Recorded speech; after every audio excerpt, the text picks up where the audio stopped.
This is the Voice for Real Estate podcast.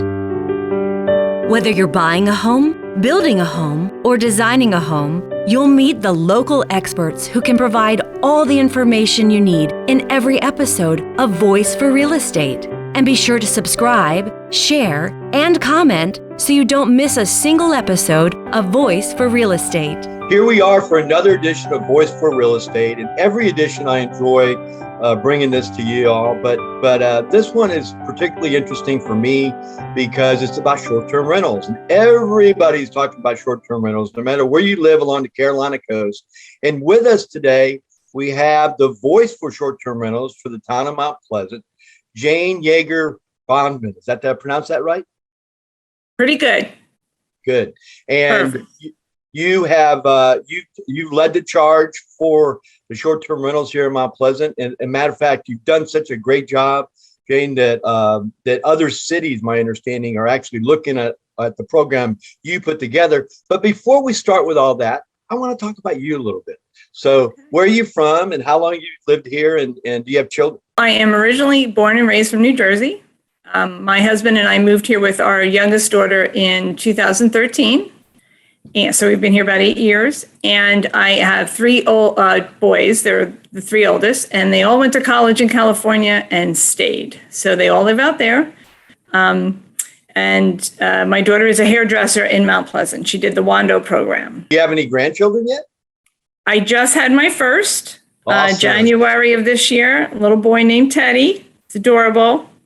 I just spent a time out there visiting with him, and now I'm trying to finagle to get back out. But you're going to stay with the town, right?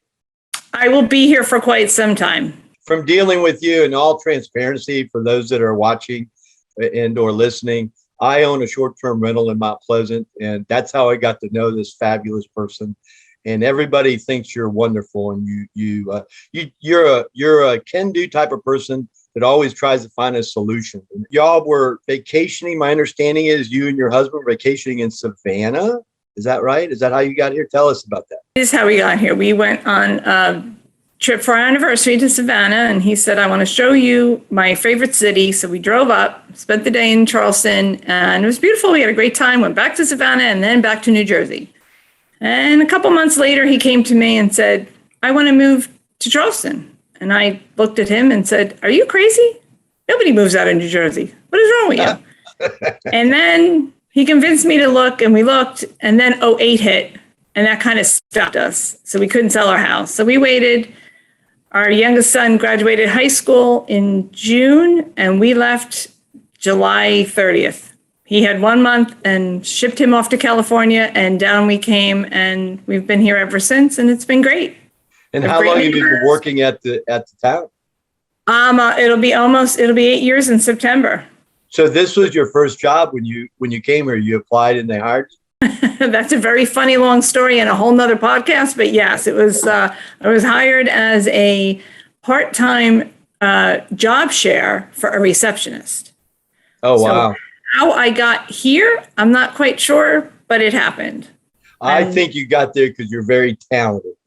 I appreciate that. I know Eric Demora is very good at choosing talent. Let's discuss who you work for and what she's doing now, because I think that's important for people to understand why the town was able to put together this program. I work for Liz Boyles, who is, we all report up to Michelle Reed, who is our director of the planning department. And we are split in half. We are half zoning and we are half livability. And the livability is a new program that the town is implementing. And I feel like it's just been a huge bonus for Mount Pleasant. And we're doing a lot of great things. This past weekend, we gave away 700 trees, free trees. That's wonderful.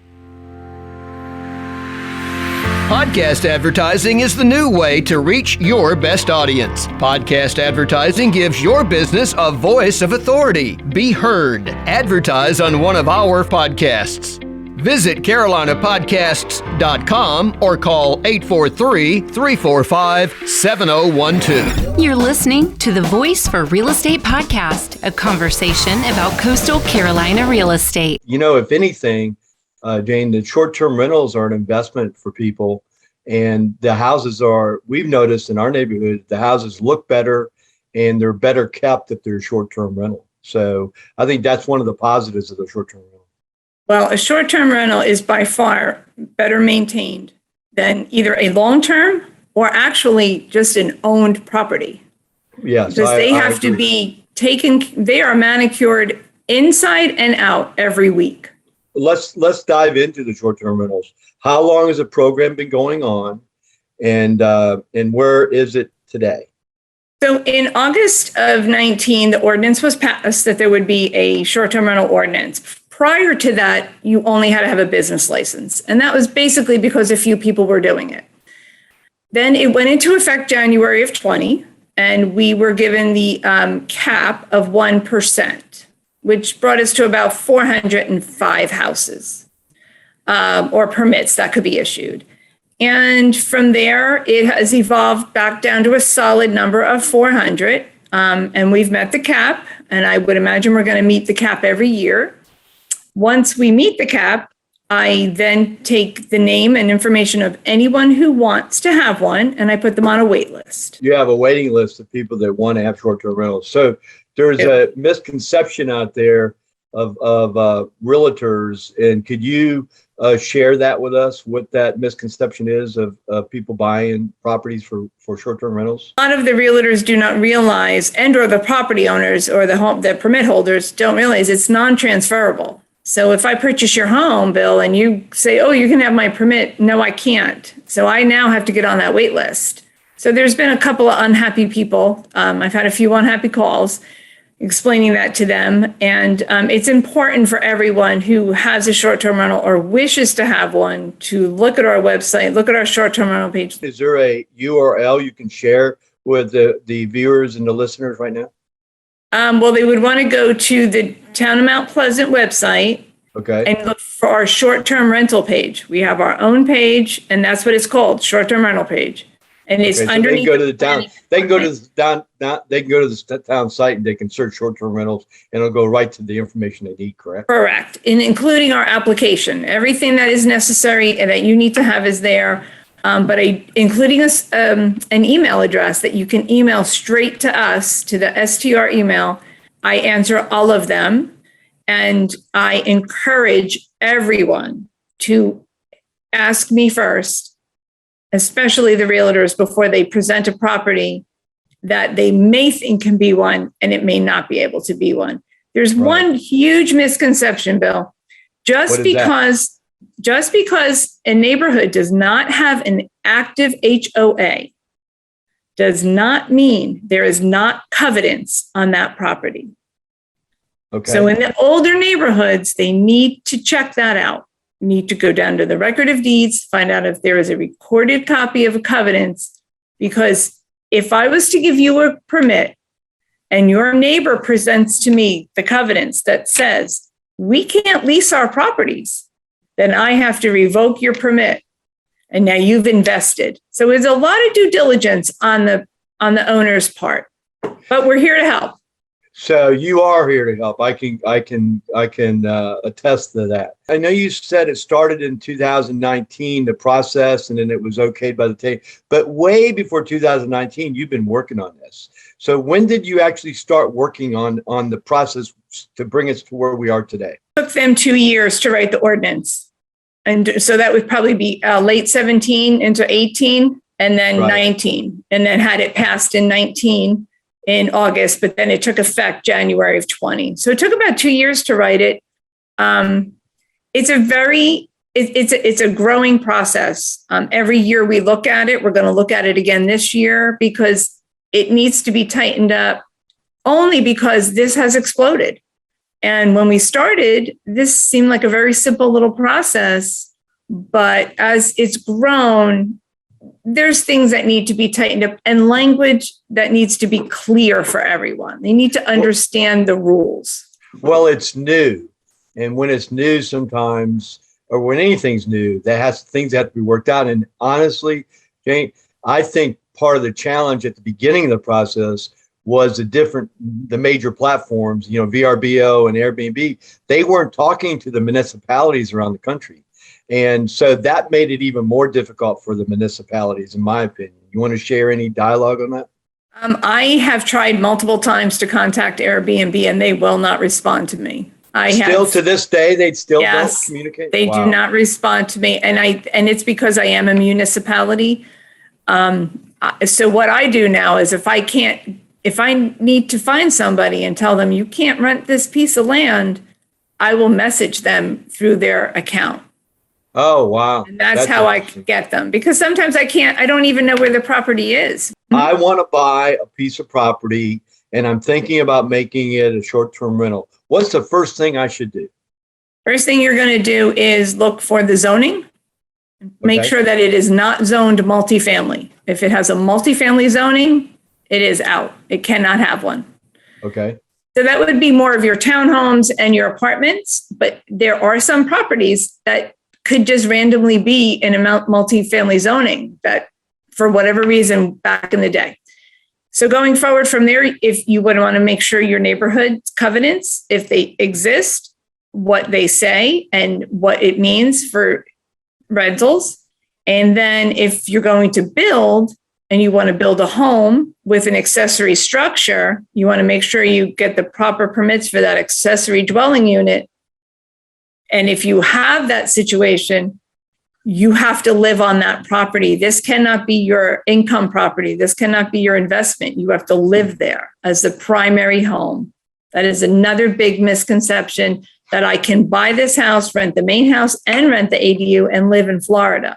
No can do. But they could live in the main house and rent. They can live in the main house, or they can live in the ADU, or they can run back and forth wherever they want to rent for the weekend. They can do that. I've heard people speak of, oh, this is terrible, short-term rentals. These large investors are coming from all over the country and maybe even the world and buying up all this property here. And is that the case? Can you fill us in on what they're talking about? I look at every application that comes in, and I don't want to toot my horn, but I am the only one in the town that looks at this and takes care of this. So I do this all as a one-man band. And every application that comes in, I have to go through all of it, check its zoning, check everything about it. And we have to make sure that everything is in line and it's proper, and your ownership. So now if the property comes in and it says, oh, it's ABC LLC. Oh, okay. Well, I need your LLC documents. I need to see who owns that. So and you're talking to the homeowner. Oh, yes. That's what you tell them. Yep. I need to have all this paperwork. I need to see who are the members of this. So if there are 12 members of the LLC, all 12 of them have to sign a document that they want to do this. But you're not letting anything slip between the cracks, are you?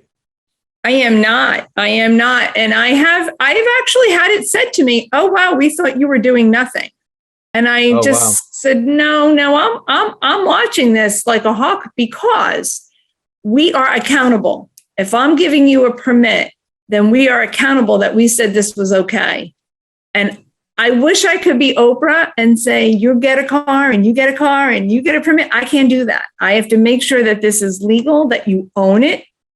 And you have to remember, Bill, you could buy a house today and Charleston County tax records might not have you on that thing for 6 months or however long it takes. I look it up. That's not the name on the paperwork. So let's go back to that about the investors coming in. So you look at have you seen this to be the case? No, I have not. I have not seen that. I found that most people who have multiples, and we have quite a few that have multiple properties, are local and native. They are not New York, New Jersey conglomerates coming down and buying everything up and making a corporation out of it. What I do know is that a lot of people, say like myself, who are getting closer to retirement age, have taken their retirement money and completely invested it in their retirement home here, but they can't live here yet. So now they need to be able to afford the home they live in and this one. And so they want to rent it, and they don't want long-term renters. It's a tool for people that are going to end up being residents of Mount Pleasant in a few cases. And, absolutely. Yeah, that's cool. We do have a few that it's just an investment. Most of them that it is just an investment that have multiples are living here, They're already residents here. They're already They residents. are residents. They may not have been a local or a native, but they are living here, and this is their life. So that's for lack of a better word, that's an urban legend that we're having all these people come down and buy. So that's good. So it's the local people that are benefiting. In your opinion, from what you've seen, how is a short-term rental program that you put together? How is it that you were part of the team that put it together? How do you think it's benefiting our town? I can't even count the ways. So not only is it bringing in tax revenue, but it brings in money to the stores. It brings in money to the contractors. It brings in money to the furniture stores, to the landscapers, to the cleaning companies, to the curtain factory. Like anybody who's making anything that goes in a home, everyone is buying, and they're making these homes beautiful.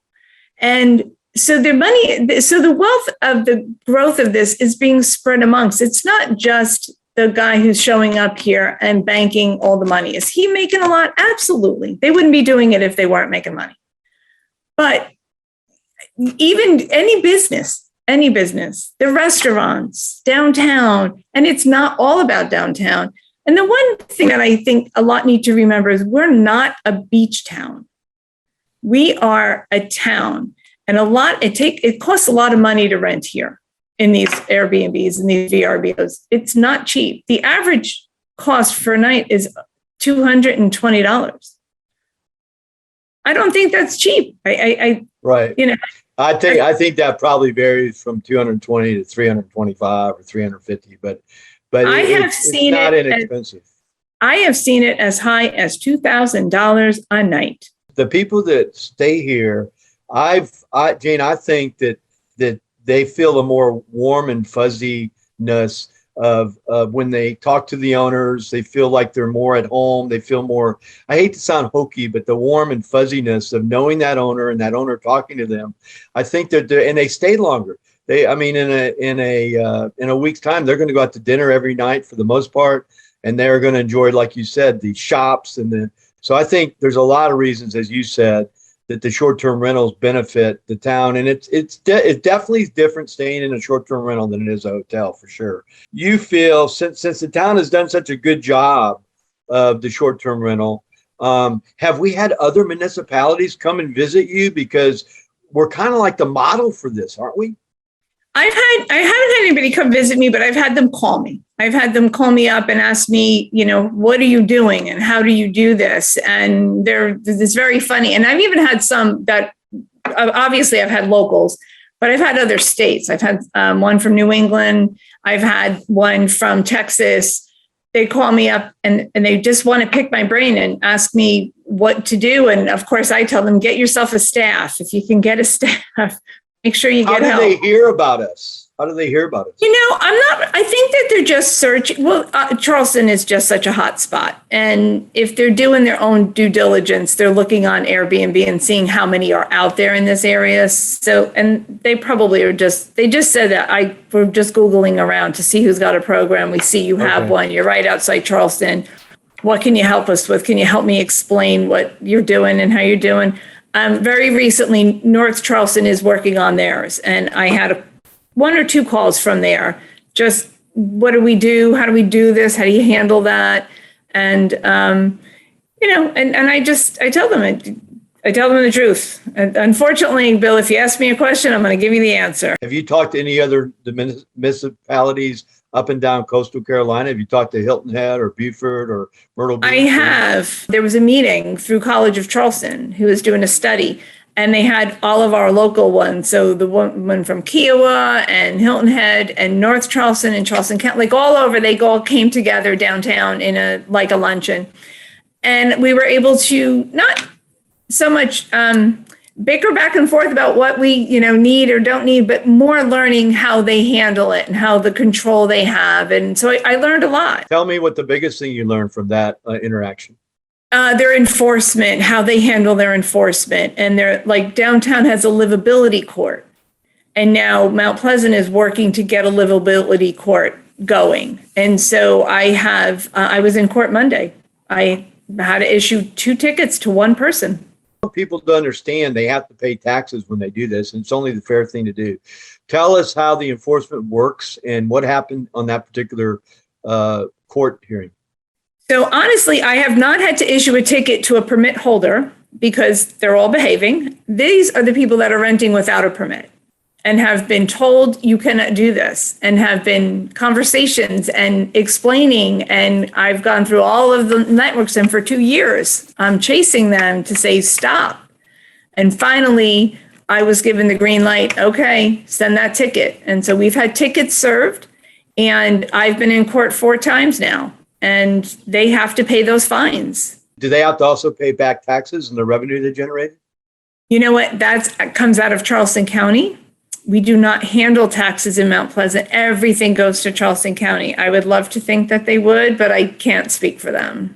Once you get your permit from the town, then you have to go get a business license. So our business license, once we get a number from you in your office, that's when we're allowed to get the business license. So the business license, the money for the business license goes directly to the town. So you're saying, if I'm hearing you right, the money for the taxes comes from Charleston County, and Charleston County writes our city, our municipality a check. Is that how that works? The rental companies, the online booking companies, they will pay directly the 10% tax that's due to the State Department of Revenue. They mail that directly, and all permit holders are not responsible for that. That is something I just you're talking learned. about, when you talk about the platforms, you're talking about VRBO and Airbnb, correct? Yes, any online booking company that you work through, they are responsible to pay your state taxes. Okay. Not all of them pay your county taxes, and okay. Airbnb is one of them. So you as a permit holder are required to send that paperwork and check to Charleston County every month for how much you owe for the 3%. There's that extra 3%, and that they collect it all, and then they send us our 1%. How long does it take the county to send us our money? I think it comes monthly. That is a finance department question. I don't have the details of that, but I believe we get a monthly check from them telling us how much was collected, and here's your 1%. What do you, from the city, and you're the leadership of the short-term rental, what do you want most from the short-term rental owners? What would you like to make sure they know that you're looking for if they own a short-term rental in the town of Mount Pleasant? I want them to read my emails from beginning to end. I read them. I know that they are can be a little boring and a little mundane, and I do try to make them funny. I had my best was ever the Apply in July one, and I got a lot of feedback on that one. But I need them to read what I'm saying. I need your permit number on your advertisements. I need your business license. I don't, you know what, Bill, at the end of the day, it's a big babysitting job. It's a lot of babysitting. And I don't like to say that because it sounds, silly, but there are a lot of little details, and everyone gets the good ones at the beginning with the application. And then they kind of just go, okay, I'm good. I'm done for the year. And then I monitor this every day. I have fabulous software that tells me what you're doing and what you're not doing. We are where we are with the short-term rental now because of good, clear communication. It's the only way we got to where we are right now. So that good communication needs to continue. And babysitting is part of leadership, I think, no matter what you lead. But this is the big job. And I think what happens is when people buy a home to do short-term rental, they think that it's going to be easy. And you know as well as I do, maintaining a successful short-term rental is not an easy, and making sure our guests are happy and the home is properly put together and everything is not an easy task. It's not, because the worst thing that can happen to a short-term rental holder is a bad review. And nobody wants a bad review, and it will ruin their business. So I really do believe that everyone who is doing it out there has a good conscience. They do not want to disrupt their neighbors. They do not want to cause a problem in the neighborhood. And I believe they're vetting everyone that they rent to. That's a good point. You and I were talking about that a little bit, where when you come in to check into a hotel, and we've got some great hotels here, and a lot of them are owned by local residents. Okay. But the bottom line is you don't have to vent them when they check into that hotel. The hotel owner doesn't really know who they are. When somebody checks in off a platform, VRBO or Airbnb or whatever, that homeowner, that's our property. We want to make sure it's a good person that's going to be staying there. So I think that's a subject that's well taken. And I feel as though all the people that have them, they don't want to lose it. It feels like a golden ticket kind of thing, like from Charlie and the Chocolate Factory, that they don't want to lose this. And I have had permit holders email me and say, I received this request from my guest. They want to have a little baby shower or a little bridal shower in the yard during the daytime, X amount of people. Can I do that? Which I'm amazed at, that they would ask me permission to do that. And then I will give them all the ins and outs. Yes, as long as you're not loud, as long as you don't disturb your neighbors, as long as you're done by this time, you can have a party. They cannot sleep over, X, Y, and Z. I think that's amazing that people are not just doing whatever they want to do off the top of their head because it's important. Yes. A lot of people, this is their income. Yes. This is all they got.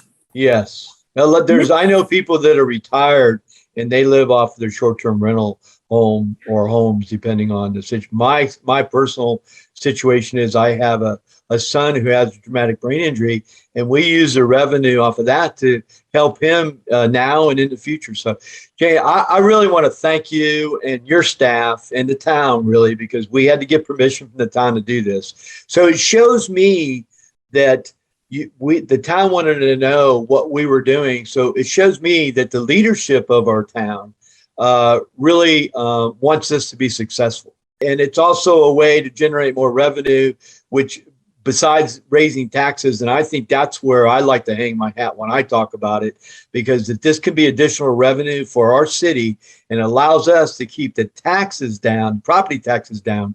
Thanks for joining us on Voice for Real Estate. It was a real pleasure talking to you, especially since we get to talk about our town, right?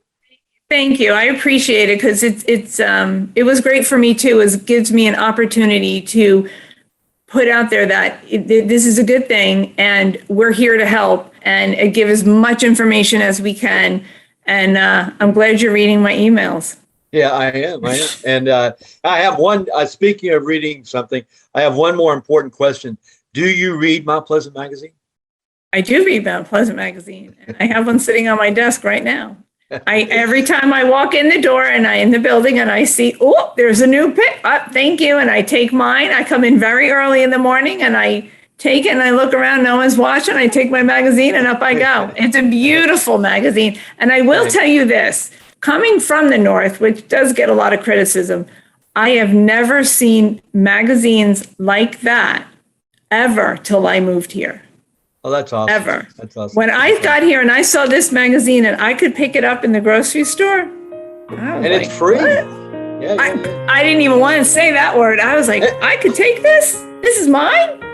All right. Cool. Way to go. Cool. I'm glad that I could provide the platform to get the message out, and thank you again. Yeah. And thanks for doing an awesome job with Mount Pleasant's short-term rental program. Thank you very much. Thank you, Bill. I appreciate it. You have a great day. You as well. Thanks for watching Voice for Real Estate, where you meet local experts who provide timely information in every episode. Be sure to subscribe, share, and comment. Find Voice for Real Estate online at voiceforrealestate.com.